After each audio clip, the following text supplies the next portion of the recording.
사도들이 공회 입장에서는 사도들이 자신들의 경고를 무시하고 성전에서 복음을 전한 사실이 매우 불쾌했을 것입니다. 그뿐만 아니라 그들이 죽인 예수를 부활하신 메시아로 소개하는 것도 매우 불편한 사실일 것입니다.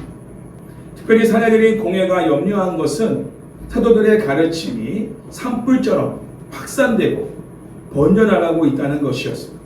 온 예루살렘이 이 복음으로 충만한 가운데 있게 되고 이 복음의 소식을 듣지 않은 사람이 없을 만큼 그 복음의 확산력이 엄청났다는 것이죠. 그걸 사내들인 공회원들은 가장 겁나고 두려운 일로 생각했습니다. 공회원들은 사도들이 무엇을 가르쳤는지 또는 그들의 가르침이 참된 것인지에 대해서는 묻지 않고 알아보지도 않고 다짜고짜 그들이 백성들을 가르친 것에 대해서 분노합니다. 그래서 사도들을 처벌하기 위해 다시 체포하여 끌어다가 공회 앞에 세워 신문을 하는 것이죠. 27절, 28절 말씀을 읽겠습니다. 시작. 그들을 끌어다가 공회 앞에 세우니 대제사장이 물어 이르되 우리가 이 이름으로 사람을 가르치지 말라고 언급하였으되 너희가 너희 가르침을 예루살렘에 가득하게 하니 이 사람의 피를 우리에게로 돌리고자 함이로다. 이전에도 대제사장이 베드로와 요한에게 예수님의 이름으로는 아무 사람에게도 가르치지 말라고 엄격하게 경고한 사실을 다시 한번 상기시키면서 신문을 시작합니다. 비록 베드로와 요한에게 경고가 주어졌을지라도 공회의 경고사항은 다른 사도들과 예루살렘 교회 모든 성도들을 향하여 주어진 경고나 마찬가지입니다. 누군가가 담임 목사한테 경고를 한다면 그 경고는 우리 성도들을 향한 경고와 같은 것이죠. 그렇죠? 똑같은 상황입니다.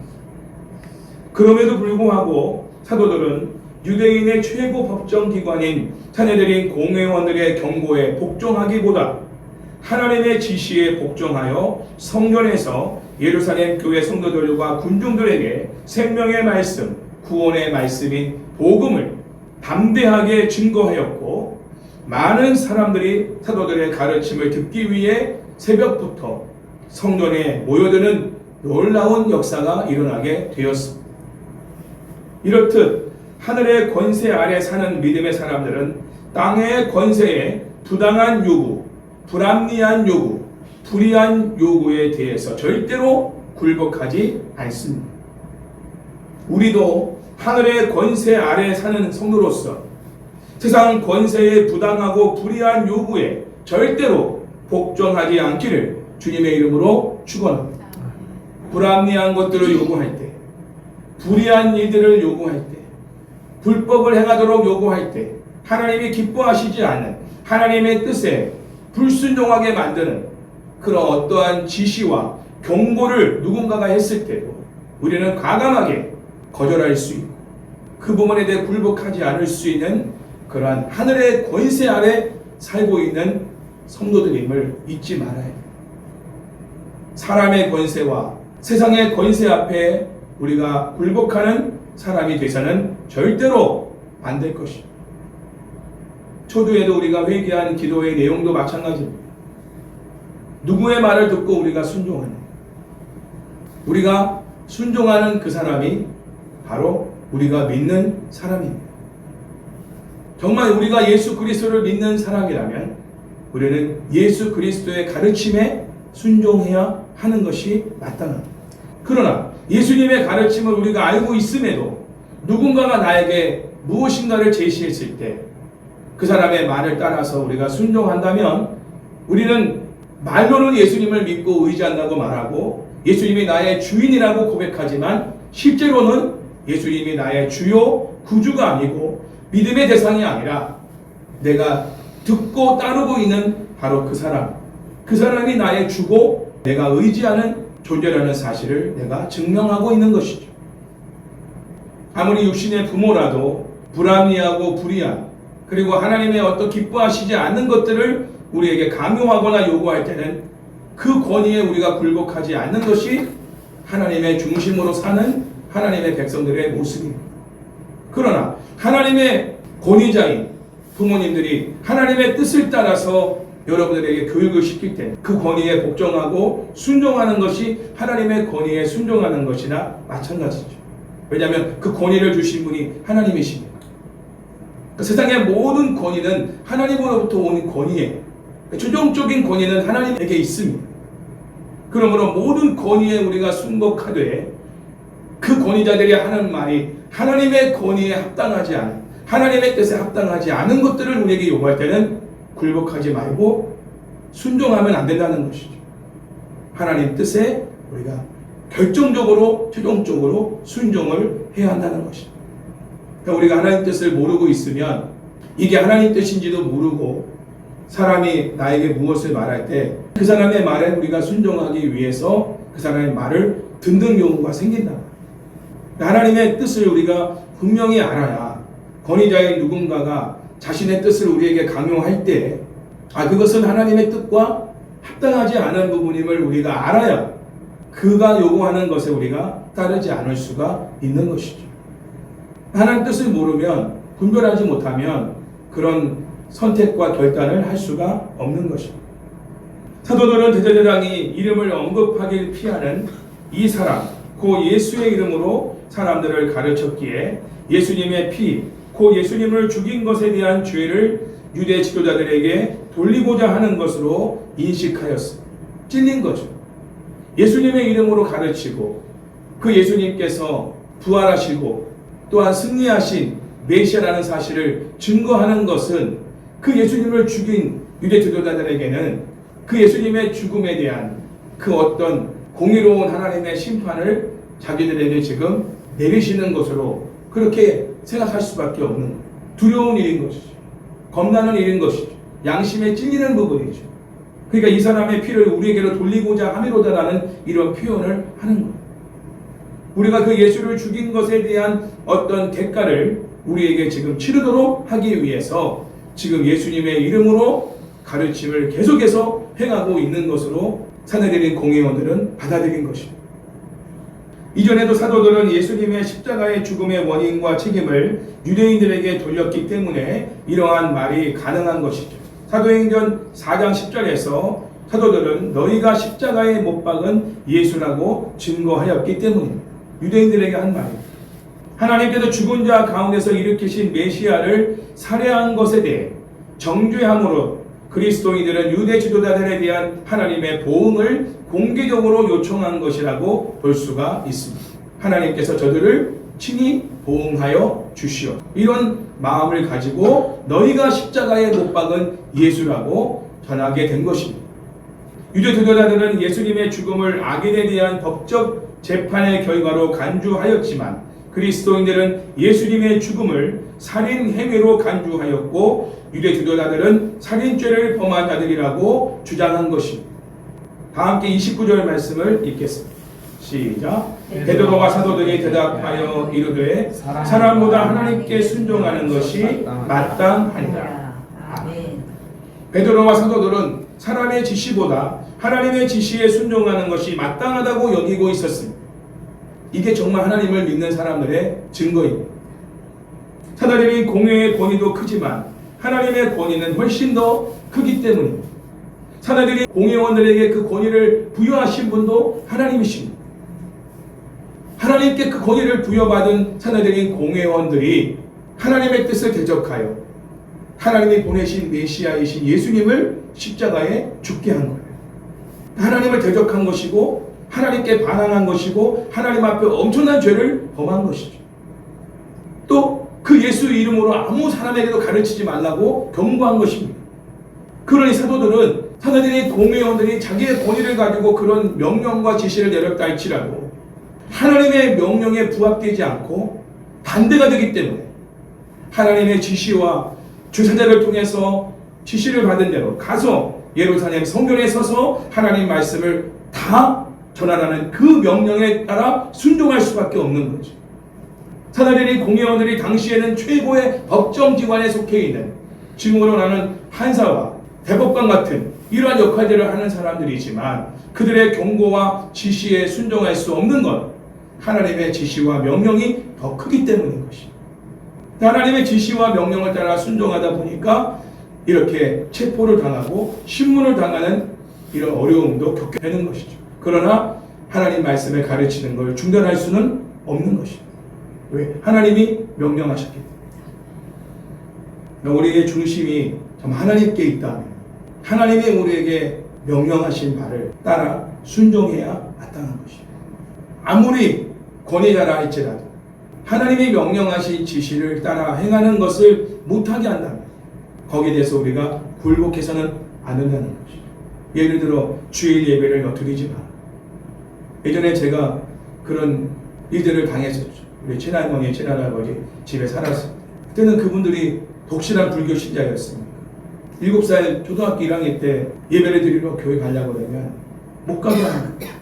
갔다 오면 또 총채 대나무짜리로 매를 들고 때리시고 다음 주에 또 가면 너 또 혼날 줄 알아. 할머니, 할아버지 말씀을 들어야죠. 그러나 하나님의 말씀을 듣는 게 더 중요했기 때문에 주일만 되면은 맞을 것을 각오하고 예배당으로 아침 일찍 일어나서 달려갔다. 오후 예배 다 드리고 저녁쯤에 들어오면 또 이제 맞는 거. 1년이 가까이를 그렇게 맞으면서 주일 예배를 드렸어. 군대에서도 마찬가지. 군대 가면 내 상사들이 있고 상관들이 있어요. 그분들의 권위에 순복을 해야죠. 그러나 주일날 예배를 드리는 부분에 대한 하나님의 명령은 더 큰 권위자로서 하나님이 나에게 명령하신 부분이기 때문에 아무리 상관들이 주일을 지키지 못하고 사역을 시키고 보초를 나가게 하고 예배를 못 드리게 하려고 다양한 방법들을 가지고 저를 주일날 뭔가 일을 시키려고 할 때 주일 예배를 드리기 위해서 사역을 내가 다녀와서 하겠다. 그렇게 요청을 하면서 주일 예배를 지켰던 겁니다. 그래서 많은 핍박과 고난과 억울한 일들이 있었지만 그러나 하나님의 뜻을 따라서 순종하기 때문에 받는 대가를 기쁘게 여기고 영광으로 생각했다는 것. 예수의 흔적이 되는 것입니다. 예를 든 것입니다. 아무리 우리가 조직사회를 살아가고 있고 여러분 직장 안에서 가정 안에서 살아가고 있어도 최종적인 권위자이신 하나님의 뜻에 부합되지 않은 어떤 부분들을 요구할 때는 과감하게 그 부분에 굴복하지 않고 따르지 않는 것이 우리의 신앙입니다. 그게 신앙이에요. 그러한 신앙을 지금 사도들은 보여주고 있는 것이죠. 사도들의 공예의 권위도 중요하지만 하나님의 권위가 더 중요하고 크기 때문에 하나님의 지시와 명령에 따를 수밖에 없는 것입니다. 비난하는 대제사장에 대해 베드로가 사도들을 대변하여 답변한 내용을 보면 이미 사도행전 4장 19절에서 말한 내용보다 훨씬 더 간결하고 직설적으로 표현합니다. 사도행전 4장 19절 말씀을 한번 저번에 증거했던 말씀인데요. 함께 읽어봅니다. 베드로와 요한이 대답하여 이르되 하나님 앞에서 너희의 말을 듣는 것이 하나님의 말씀을 듣는 것보다 옳은가 판단하라. 29절을 좀 더 짧고 직설적으로 말하자. 베드로와 사도들이 대답하여 이르되 사람보다 하나님께 순종하는 것이 마땅하니라. 짧고 확실하게 더 직설적으로 그렇게 표현하고 있습니다. 두 번이나 이렇게 말하고 있다는 거예요. 나는 너희들의 말을 듣지 않을 것이다. 아무리 신문하고 너희들이 처벌한다 할지라도 나는 하나님의 말씀을 따라 순종할 것이다. 그 각오를 단단하게 지금 표현하고 있는 거예요. 우리는 베드로와 사도들의 대답을 통해 하나님의 명령과 지시는 사람의 명령과 지시보다 우선한다는 사실을 분명히 알고 우리 삶에도 적용해야 될 것입니다. 주일날 예배 드리는데 누가 불러낸다. 여러분들 거기에만에 따르면 안 돼요. 순종하면 안 돼요. 왜? 하나님의 말씀이 우선이거든요. 누구의 말을 듣고 순종하느냐가 우리의 신앙을 좌우하는 거예요. 정말 내가 믿고 의지하는 대상이 누구냐? 그거를 결정하는 건 내가 누구 말을 듣고 따르느냐. 여기서 결정이 나요. 그리스도인들은 사람보다 하나님께 순종하는 것을 준비해야 합니다. 그렇게 행동하는 가운데 치르게 될 비싼 대가를 감내할 준비가 되어 있어야 한다는 거예요. 그런 대가도 지불하지 않고 우리가 예수님을 믿고 제자의 길을 간다는 것은 말이 되지 않아요. 왜냐하면 그 길은 좁은 길이고 협착한 길이고 많은 사람들이 가지 않는 길이라고 예수님이 말씀하셨어요. 왜냐하면 대가를 지불해야 되니까. 쉬운 길이 아니에요. 예수님을 따르는 길. 많은 부분을 포기해야 돼요. 심지어는 가까운 사람과의 관계도 멀어질 수 있어요. 경제적인 손실도 있을 수 있습니다. 육체적으로도 핍박을 받을 수 있습니다. 그 모든 것들을 감내할 준비가 되어 있어야 된다. 다 함께 30절과 31절 말씀을 읽겠습니다. 시작. 너희가 나무에 달아 죽인 예수를 우리 조상의 하나님이 살리시고 이스라엘에게 회개함과 죄사함을 주시려고 그를 오른손으로 높이사 임금과 구주로 삼으셨느니라. 베드로는 대제사장의 비난에 응대한 후에 유대 지도자들이 지은 죄를 다시 한번 꼬집어서 증거합니다. 너희가 나무에 달아 죽인 예수를. 단도직입적으로 말합니다. 돌려 말하지 않아. 너희가 나무에 달아 죽인 예수. 우리 조상의 하나님이 살리시고 이스라엘에게 회개함과 죄사함을 주시려고 그를 오른손으로 높이사 임금과 구주로 삼으셨느니라. 어떻게 보면 사내들인 공회원들보다 신문을 받고 있는 사도들이 더 권위 있게 보이지 않습니까? 어떠세요? 그 법정이 누구의 주도하에 이끌려가는 것 같아요. 그 법정 분위기가 대제사장과 그 사내들인 공회원들의 어떤 입지와 분위기로 끌려가는 것 같습니까? 아니면 사도들의 입지와 분위기로 끌려가는 것 같아요. 절대 그 법정 안에서도 사도들은 그들의 권위 앞에 굴복당하거나 위축되지 않는다. 오히려 단도직입적으로 본인들을 죄인으로 취급하고 신문을 하고 있는 상황이지만 진짜 죄인은 너희들이다. 너희가 나무에 달아 죽인 예수. 이 말은 너희들이 살인죄를 진 살인범들이다. 이걸 계속해서 지금 지적하고 있는 이런 당당함이 저와 여러분들에게도 있기를 축복합니다. 쫄지 말고 위축되지 말고 너희가 나무에 달아 죽인 예수를 이라는 이 표현에서 우리는 잘 알 수 있죠. 이 표현은 구약적 배경을 가지고 있습니다. 신명기 21장 22절과 23절에 근거하여 십자가의 죽으심이 단지 로마의 최고의 어떠한 처형 방식이 아니라 하나님의 저주를 한 몸에 받는 매우 치욕적인 죽음의 방식임을 지금 사도들이 증거하고 있습니다. 우리는 흔히 십자가의 죽음을 로마에서 처형을 할 때 가장 처참한 그리고 가장 심각한 범죄자에게 행하는 처형 방식으로만 우리는 알고 있습니다. 그렇죠? 로마의 처형 방식 중에 최고의 형벌이 십자가 처형이다. 물론 틀리지 않습니다. 그러나 신명기 21장 22절 23절 말씀 보면 이렇게 기록되어 있어요. 사람이 만일 죽을 죄를 범함으로 네가 그를 죽여 나무 위에 달거든 그 시체를 나무 위에 밤새도록 두지 말고 그날에 잠시하여 내 하나님 여호와께서 내게 기업으로 주시는 땅을 더럽히지 말라. 나무에 달린 자는 하나님께 저주를 받았습니다. 신명기에 이 말씀이 있어요. 그러니까 유대인들이 십자가에 못 박아라, 십자가에 못 박아라라고 했을 때는 로마의 최고의 형벌을 받아야 마땅하다라고 하는 것을 강조한 것보다는 구약 성경의 복용에 보면 하나님께 저주를 받은 가장 치욕적인 처형이 나무에 달아 죽이는 거예요. 그러니까 예수님을 가장 치욕적인 죽음을 당하도록 한 사람들이 유대인들인 것이, 또 유대 지도자들인 것이. 그래서 십자가에 못 박아라, 십자가에 못 박아라고 외치는 부분들을 유대인들이 한 것입니다. 로마에서도 가장 최고의 처형 방법이 십자가의 형틀을 지고 죽는 처형 방식이지만 유대인들 사이에서도 바로 가장 저주를 받은, 하나님께 가장 저주를 받은 그런 존재, 죽을 죄를 범한 존재, 그런 존재들을 나무에 달아서 죽이게 하는 부분이 신명기에 기록되어 있다. 가장 치욕적인 처형 방법인 것이죠. 예수님이 그런 처형을 당하시고 그런 죽음을 당하시고 이 부분을 지금 베드로가 사내들인 공회원들, 그들도 유대인들이니까 그들에게 지금 신명기 이 말씀을 모르는 바가 아니잖아요. 이걸 증거하고 있는 너희가 나무에 달아 죽인 예수, 가장 치욕적인 죽음으로 죽인 그 예수를 저주받을 사람으로서 취급하여 나무에 달아 죽인 그 예수를 하나님께서 살리셨다. 베드로는 이어서 아브라함과 이삭과 야곱의 하나님, 우리 조상의 하나님, 유대인들이 십자가에 달아 죽인 예수님을 죽은 자 가운데서 다시 살리셨다. 우리 조상의 하나님이 너희도 그 조상의 자손으로서 우리 조상의 믿는 바 하나님이 그 예수님을 살리셨다. 이 말은 그 예수님이 곧 메시아다. 너희가 메시아를 죽인 것이다. 그들의 죄를 낱낱이 구체적으로 분명하게 지금 지적하고 있는 것이죠. 피해갈 수 없다. 언약의 하나님이 그들이 나무에 달아 죽인 예수님을 살리셨다라고 증거합니다.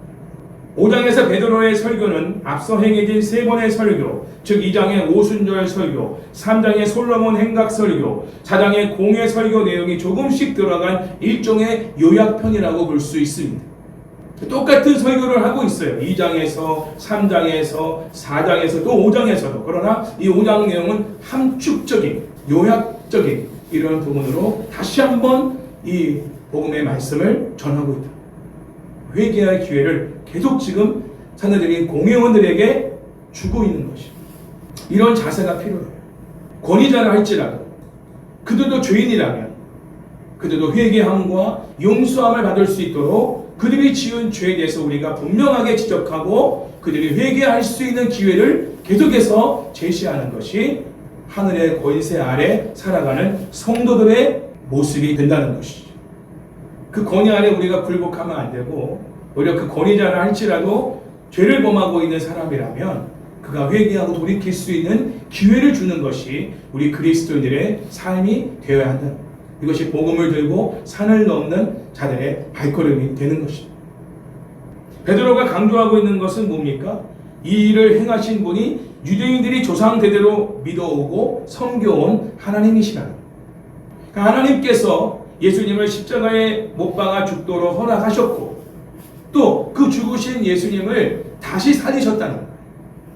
유대 주도자들이 메시아이신 예수님을 죽인 것은 그들이 경배하는 하나님을 배반하고 대적한 행위라는 사실을 베드로는 강력하게 선포하고 있는 것입니다.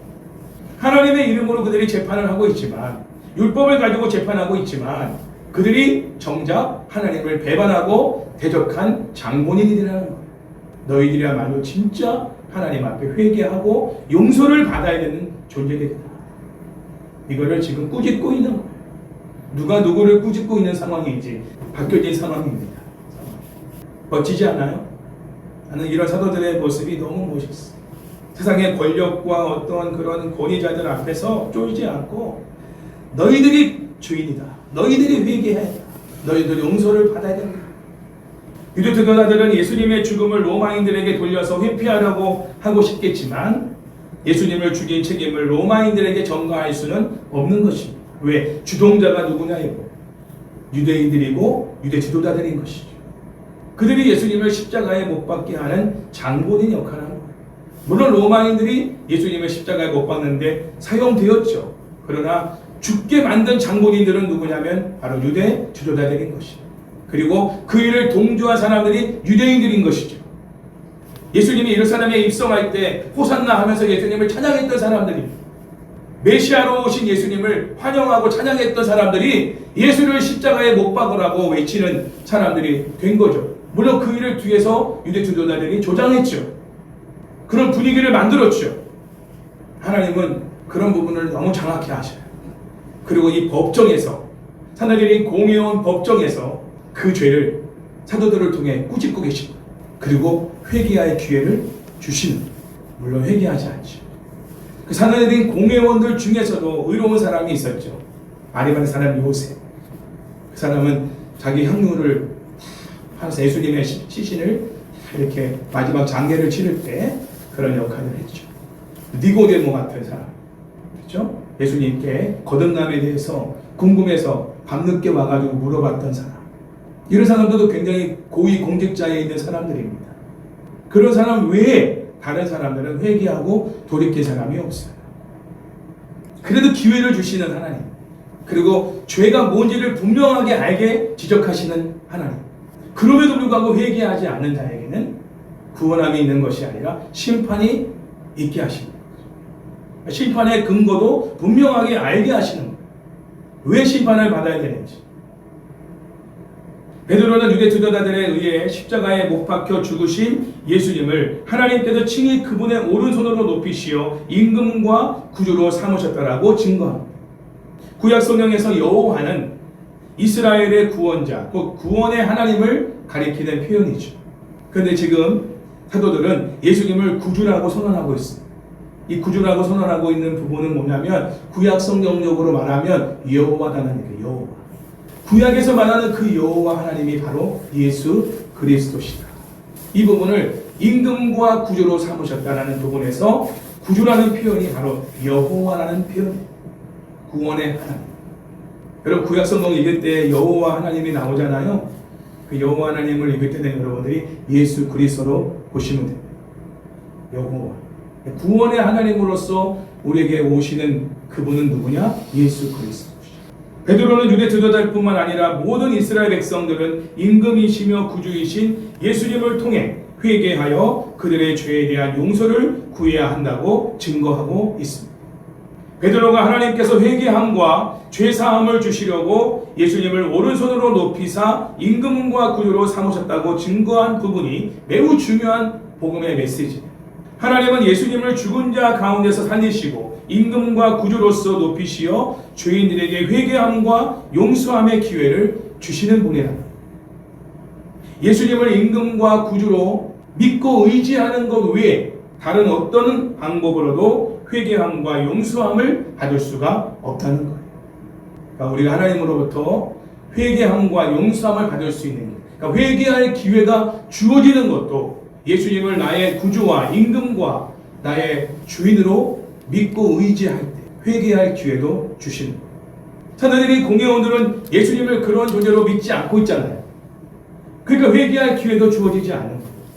가룟 유다도 정말로 예수님을 나의 구주와 임금과 나의 주님으로 믿었다면 회개할 기회가 주어졌을 것입니다. 그러나 가룟 유다에게도 회개할 기회는 주어지지 않았어요. 왜?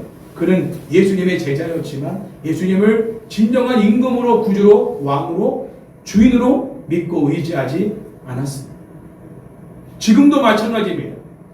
교회는 다니고 있어도 예수님을 나의 구주와 임금과 주인으로 믿지 않은 사람들은 회개할 기회조차 하나님이 주시지 않습니다. 그리고 결과적으로 용서함을, 죄사함을 받을 수도 없게 하신다. 그러니까 회개함과 죄사함은 예수님을 나의 구주와 주인으로 믿어야 그 은혜를 받을 수가 있다는 것입니다. 32절 말씀을 마지막으로 같이 읽겠습니다. 시작. 우리는 이 일의 증인이요 하나님이 자기에게 순종하는 사람들에게 주신 성령도 그러하니라 하더라. 사도들이 공회 앞에서 베드로가 선포하는 이런 이야기들을 잘 들어보십시오.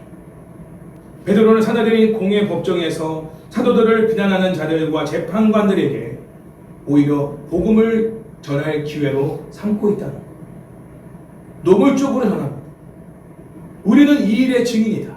담대하게 말합니다. 그리고 하나님이 자기에게 순종하는 사람들에게 주신 성령님도 이를 증거하고 계시다. 성령님을 증언자로서 지금 표현하고 있다. 흔히 성령을 우리가 말할 때는 종말에 예수님을 믿는 사람들에게 주시는 하나님의 선물, 예언의 능력과 환상 등 어떤 은사를 주시는 분, 또 회개하고 죄사함을 받은 사람들에게 주시는 하나님의 선물, 기적을 일으키는 하나님의 어떤 능력으로 우리가 성령을 흔히들 말하지만 베드로는 지금 성령님을 가리켜 말할 때 예수 그리스도를 대언하는, 증언하는 그런 존재로 지금 표현하고 있다는 거죠. 우리도 이 일의 증인이지만 성령님도 이 일을 증언하고 계시다. 선포하고 있는 것입니다. 우리는 베드로의 증거를 통해 성령을 받은 자들이 예수님을 임금과 구주로 믿어 하나님 뜻에 순종하는 자들임을 알 수가 있습니다. 하나님께 순종한다는 것은 뭘 의미하느냐? 여기서 말하는 의미는 하나님의 뜻에 순종한다는 게 뭐냐? 예수님을 믿고 회개함과 죄사함을 받은 그런 사람들을 말합니다. 예수님을 나의 구주와 임금과 구주로 믿음으로 말미암아 죄사함을 받는 그런 사람들이 바로 하나님께 순종하는 자들. 그게 하나님의 뜻이거든요. 그 뜻을 지금 사도 베드로와 사도들이 공회원들에게도 증거하고 있는 거예요. 너희들도 너희가 나무에 달아 죽인 그 예수님을 나의 구주와 주인으로 믿어 하나님으로부터 회개함의 은혜와 용서함의 은혜를 받기 원한다. 이 일에 우리가 증인이고 성령님께서도 이 일을 증언하고 계시다. 공식력 있게 말하는 하나님이 직접 이 부분을 증거하고 계시니 너희들도 회개하고 용서함을 받으라. 사내들인 공회의 그 심판의 자리가 복음 증거의 자리가 된 것입니다. 이것이 바로 우리 그리스도인들의 모습이 돼야 합니다. 세상에 어떤 권위 있는 자리, 심지어 우리를 신문하고 우리를 괴롭히고 우리를 압박하는 그런 현장에 있을지라도 우리는 그 자리에서 담대히 복음을 전해야 하는 존재라는 사실이죠. 물론 그것으로 더 큰 핍박과 더 어려움이 있을지 모르지만 그런 것들을 생각하지 않아요. 그런 후환을 두려워하지 않아요. 지금 당장에 나에게 주어진 이 자리에서의 사명을 감당하는 것. 사명에 죽고 사명에 사는 것. 여기에 집중하는 것이 성령 충만한 사람들의 모습인 것이죠. 뒤에 것을 생각하지 않아요. 이렇게 하고 나면 뒤에 무슨 어떤 폭풍이 있고 후환이 올 것인가. 그게 두려우면 말을 못하죠. 말을 못해. 입이 안 열려. 그러나 그 후환, 뒤에 있을 어떤 그런 여러 가지의 반응들, 그런 거 생각하지 않고 지금 이 자리가 나에게 복음을 증거할 기회로 주신 자리구나. 그래서 신문을 받고 있는 중에도 담대하게 여러 번씩 직접적으로 복음을 전하여 그들도 예수님을 임금과 구주로 받아들이고 회개하여 용서를 받을 수 있는 하나님의 은혜가 임하기를 간절히 바라는 마음으로 복음을 전하고 있다는 것입니다. 이런 사도들의 모습이 우리들의 모습이 되어야 할 것입니다. 베드로의 이 말은 하나님이 율법을 지키거나 선행을 행한 사람에게 성령을 주신다는 의미가 절대 아닙니다. 왜냐하면 에스겔 36장을 보면 하나님은 사람들의 완고함과 패역함에도 불구하고 장차 그들에게 성령을 주겠다고 약속하셨습니다. 우리의 상태를 보고 성령을 주신다는 게 아니라 우리는 여전히 완고하고 패역한 가운데 있을지라도 성령을 부어주시겠다고 하나님이 약속하셨어요. 이를 통해 성령을 주시는 것은 사람들이 행하는 어떤 노력과도 상관이 없음을 보이고 있다는 것이죠. 믿음이 없이는 순종이 불가능합니다. 그리고 참된 믿음은 순종을 통해서 증명한다는 것. 아까도 얘기했지만 우리가 누구의 말을 듣고 따르고 순종하느냐를 보면 내가 누구를 믿고 있는지가 드러나는 거예요. 참된 순종은 우리의 믿음이 누구에게 있는지를 증명하고 있는 거예요. 저와 여러분들이 갈등에 있을 때, 뭔가 두 가지의 의견이 충돌이 일어났을 때, 하나의 뜻은 하나님의 뜻이고 하나의 뜻은 사람의 뜻일 때 우리가 이 중간에서 어떤 뜻을 선택하느냐, 그것이 바로 내가 믿는 바가 누구냐, 이것을 증명하고 있다. 아무리 권위 있는 사람이 나에게 권위 있게 뭔가를 압박하며 말한다 할지라도 그것이 하나님의 뜻에 부합되지 않는다. 그 뜻을 따르지 않고 하나님 뜻을 따르고 선택하는, 이게 바로 우리의 믿음이 진짜 예수님을 나의 임금으로 구주로 믿고 있다는 증거예요. 믿습니다라고 말한다고 다 믿는 게 아니에요. 예수님도 그랬잖아요. 주여 주여 하는 자는 다 천국에 들어가는 것이야. 하나님의 뜻대로 행하는 자라야 들어갈 것이다. 내가 주의 이름으로 선에다 노력했습니다. 내가 주의 이름으로 능력도 했습니다. 내가 주의 이름으로 구제도 했습니다. 내가 주의 이름으로 모두 했고 모두 했습니다. 예수님은 그거 중요하게 여기지 않아요. 주님의 이름으로 뭐 한 걸 중요하게 여기는 게 아니라 누구의 뜻대로 행해내냐. 하나님 뜻이냐 사람의 뜻이냐. 너희가 하나님 뜻대로 행하지 않았기 때문에 너희들은 슬피 울며 이를 가니 있을 것이다. 난 너희들을 모른다. 예수님이 그렇게 말씀하셨잖아요.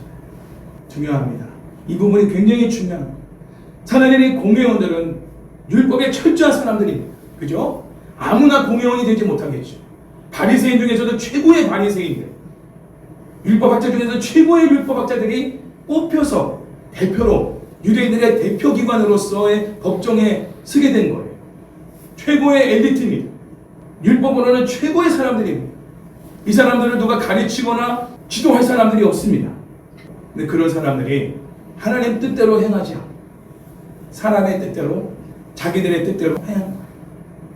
그래서 예수님을 메시아임에도 불구하고 십자가에 달아 죽게 한 것입니다. 그리고 사도들이 이 부분에 대해서 더 권위 있는 하나님의 권위를 가지고 사도들인 공의원들 앞에 담대하게 복음을 전하는 것입니다. 하나님의 권위를 가지고 너희가 나무에 달아 죽인 그 예수를 하나님께서 다시 살리셨다. 그의 오른손으로 높이시다. 임금과 구주로 삼으셨다. 그분이 여호와 하나님이시다. 그렇게 하신 이유는 회개함과 죄사함의 기회를 주시기 위함이다.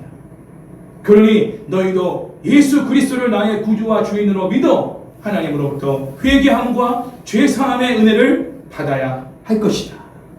이 부분을 사도들이 지금 사도들이 공의원들 앞에서 증거하고 있다는 것이죠. 다시 한번 말씀드립니다.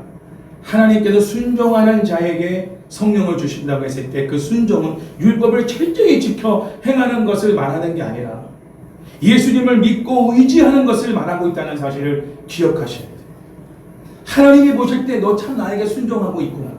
너 나를 잘 믿고 있구나. 너 정말 나의 말에 순종하고 있구나 라고 인정하는 그 순종은 뭐냐면 그의 아들 예수 그리스도를 날마다 바라보고 의지하고 믿고 신뢰하며 나의 주인으로 나의 구주로 삼고 그분의 뜻을 따라 살아가는 이러한 삶을 보면서 너가 나의 말에 순종하고 있구나. 네가 정말 나를 믿고 있구나라고 하나님이 인정하셔서 그들에게 성령을 부어주신다는 거예요. 할렐루야.